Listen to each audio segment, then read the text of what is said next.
Bonjour à toutes et tous. Je remercie beaucoup Michel Watter et le GEPS pour cette invitation à présenter la veille stratégique de l'Observatoire national du suicide.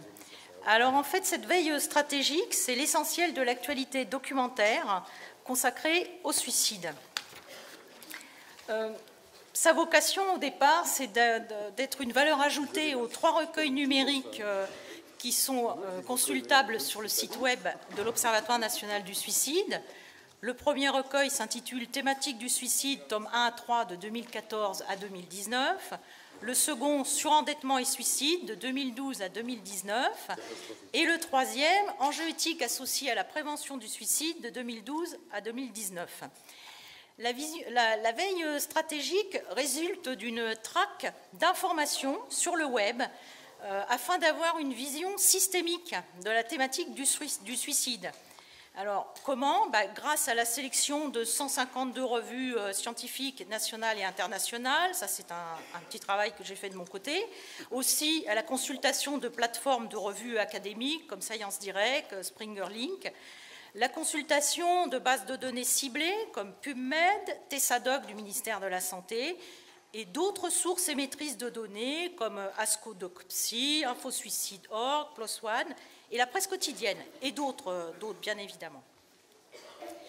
Donc au départ, l'objectif de cette veille, c'est de s'adresser aux membres de l'Observatoire national du suicide et aux professionnels du domaine. Pourquoi ? Pour transmettre de l'information en temps réel, assurer une interactivité, communiquer régulièrement, dégager les évolutions tendancielles à l'international sur la thématique du suicide, susceptibles d'intéresser la communauté, et aussi, et surtout, créer une synergie pour améliorer le produit. Voici le produit tel qu'il se présente graphiquement, donc voilà, avec la couleur actuelle du 3e rapport de l'Observatoire du suicide qui est violet pour ce 3e rapport. Et ce qui est assez attractif, c'est le sommaire, car le sommaire est présenté sous la forme d'une carte mentale qui reprend les thématiques du suicide. Et en fait, c'est un miroir des concepts qui sont apparus au fur et à mesure du processus de recherche bibliographique depuis la création de l'Observatoire. Et ça permet d'avoir un aperçu rapide des champs sémantiques relatifs au suicide, et ces champs sémantiques ont été validés par les membres de l'Observatoire lors de réunions de groupes de travail.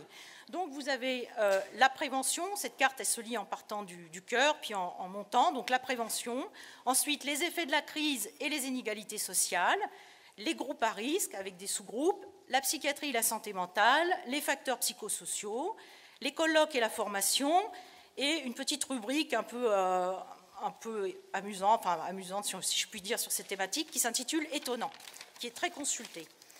Donc, voilà. Donc, quand on clique sur prévention dans la carte de sommaire, on arrive sur une présentation d'articles ou d'études, de sujets jugés importants pour la communauté. Si un arrobase est devant le titre de cet article, de ce document, ça veut dire qu'il est consultable en ligne. En général, c'est pour son abstract, c'est pour son résumé. Pourquoi ? Parce qu'il est nécessaire de respecter le droit d'auteur, tout simplement. Et s'il n'y a pas d'arrobase devant, ça veut dire qu'on ne peut pas légalement y aller. Mais ça ne vous empêche pas de prendre le titre et d'aller voir vous-même. Mais moi, je ne peux pas vous mettre en relation forcément avec le document. Voilà. Mais en général, on a connaissance d'énormément de résumés en ligne. Ce que je vais dire sur la veille stratégique, donc je pense que c'est un lancement réussi qui s'est produit le 1er octobre 2018. Aujourd'hui, nous en sommes au 16e numéro, avec 180 destinataires connus et aussi tous les lecteurs du web de l'Observatoire national du suicide, plus une reprise sur les sites officiels. La veille de l'Observatoire national du suicide, c'est tout d'abord un outil de communication utile, mais surtout perfectible grâce à vous. Donc, grâce à vous, ça veut dire que si vous êtes intéressé pour recevoir cette veille stratégique, il suffit que vous m'envoyiez un petit courriel à cette adresse, monique.carrière@centre.gouv.fr, et je vous mettrai dans la liste des destinataires de cette veille. Et vous pouvez aussi aller la consulter sur le site web de l'ONS. Voilà, je vous remercie beaucoup de votre attention.